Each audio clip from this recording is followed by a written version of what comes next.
네, 올해 소액주주들에게 공분을 사고 있는 이 쪼개기 상장 논란이 제약 바이오 업계로 번지고 있습니다. 바이오 업계 출입하는 고영욱 기자 나와 있습니다. 오 기자, 보통 이제 자회사를 물적 분할해서 상장하는 걸 우리가 쪼개기 상장이다 이렇게 얘기를 하는데 네. 이건 좀 다른 개념의 쪼개기 상장인 것 같습니다. 그러니까 유망한 후보 물질까지도 계열사로 넘기는 그런 형태까지 나타나고 있다라고 하는 건데 네. 어디가 이런 형태입니까? 네, 대표적으로 아이디언스가 있습니다. 최근에 이제 DB금융투자를 IPO 대표 주관사로 선정을 해서 이제 상장을 준비 중입니다. 예. 아이디언스는 일동제약그룹의 지주사인 일동홀딩스의 자회사인데요. 신약 개발 전담 목적으로 2019년 5월에 설립이 됐습니다. 이제 회사를 만들었으면 이제 또 일감이 있어야겠죠. 아이디언스는 일동홀딩스의 또 다른 자회사인 일동제약으로부터 베나다파립이라는 신약 후보 물질을 넘겨받았습니다. 이 물질은 암세포만 죽이는 표적 항암제로 일동제약이 자체 개발한 겁니다. 네. 그래서 임상 1상 결과까지 나왔고요. 당초 일동제약은 이 물질을 상업적 성공을 목표로 했습니다. 그래서 이제 아이디언스는 이 물질을 기반으로 해서 2020년부터 300억 원이 넘는 투자금을 유치했습니다. 상업적 성공을 목표로 했다는 게 무슨 의미입니까? 그러니까 이게 지금 개발 단계부터 해서 최종 허가까지 그리고 시판까지를 다 맡아서 해보겠다라는 의지를 이제 밝힌 거죠. 좀 뭔가 수익성을 기대하고 뛰어든 사업이다 이런 건가요? 그렇습니다. 네. 일동제약의 어떤 유망한 이 후보 물질을 또 다른 자회사인 이 아이디언스가 넘겨받았다. 네. 그러면 일단 기분이 좋지 않은 거는 일동제약의 주주들이겠습니다. 네.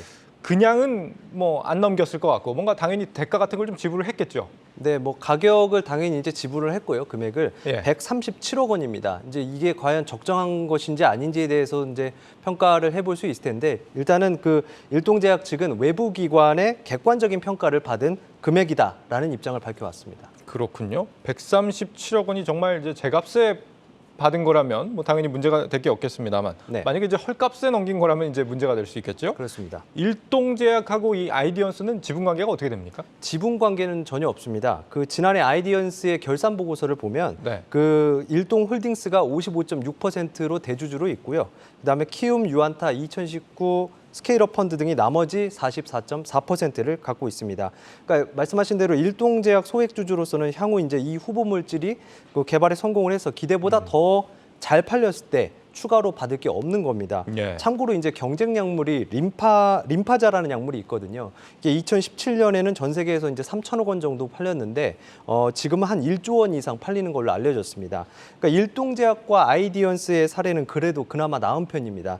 이게 이제 이익을 많이 내는 제약사들의 경우에는 네. 그래도 외부로 기술 이전이 되지 않은 이런 약물 같은 경우에는 기업 가치에 크게 반영이 되지 않기 때문입니다. 그러니까 일동제약이 이익을 많이 내는 회사라서 이 후보 물질을 넘기더라도 뭐 기업 가치에 크게 영향을 받지는 않는다 이런 얘기인 거고 그러면 이익을 많이 안 내는 회사가 이런 형태의 어떤 후보 물질을 전달할 경우에는 상당히 좀 치명적일 수 있다 이런 의미로도 들리는데 네. 그런 사례도 있습니까? 네, 말씀하신 대로 이제 거의 영업이익이 없는 제약회사라든지 아니면 이제 특히 바이오텍 같은 경우에는 이렇게 후보 물질을 계열사로 넘기게 되면은 부정적인 영향이 더 크다라고 보는 게 이제 증권가 시각이거든요. 예.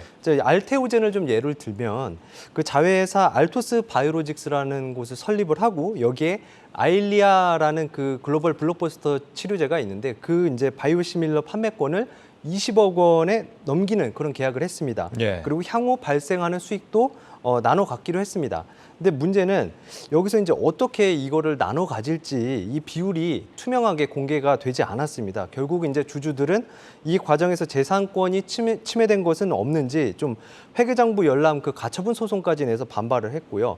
알토스 바이오로직스는 이제 향후 지금 상장을 목표로 하고 있는 기업입니다. 또 비슷한 곳이 있는데 네. 유틸렉스라는 곳도 유망 후보 물질을 자회사 판틸로고스에 헐값 매각했다는 논란에 휩싸이고 있습니다. 예. 사실 이 바이오 기업 투자라는 게 당장의 실적보다 어떤 뭐 이 후보 물질의 성장 가능성 이런 걸 보고 투자하는 경우들이 굉장히 많은데 그렇습니다. 유망한 후보 물질을 매각한다라고 한다면은 물론 뭐 적정 가격을 뭐 얼마에 매겼나 제대로 매겼나 이것도 물론 따져볼 일이긴 합니다만 그 자체가 이제 주주 입장에서는 마이너스 요인이 될 것 같긴 합니다. 네. 반발이 나올 만 하겠는데요. 네, 그렇습니다. 물론 이제 이게 무조건 나쁘다는 건 아닙니다. 이게 네. 이렇게 후보 물질을 계열사에 나눠주게 되면은 해당 물질을 개발하고 임상을 하는 데 있어서 조금 더 전문적으로 할 수 있고 또 자금도 직접 수혈할 수 있다는 그런 장점이 있거든요. 다만 이제 이렇게 넘기는 과정에서 이제 소액주주들한테 피해가 가지 않도록 주의할 필요가 있습니다. 그 후보 물질을 넘겨받은 자회사가 이제 상장까지 하게 되면 모회사 주주 입장에서는 그만큼 지분 가치 희석이 될 수밖에 없기 때문입니다. 예. 제약바이오 기업들의 그 물적 분할도 비슷한 맥락입니다. 보령은 백신을 담당하는 자회사 보령바이오파마를, 그리고 동국제약은 조영제를 담당하는 동국생명과학을 각각 물적 분할을 해서 연내 상장할 계획이었거든요. 근데 이제 결국은 내년으로 연기했습니다. 이유는 한마디로 이제 제값을 받기 어려운 환경이라는 건데요. 투자자들의 신뢰를 스스로 깎아먹은 것은 아닌지 업계가 함께 고민할 필요가 있어 보입니다. 네, 바이오 업계에 출입하는 고영욱 기자였습니다.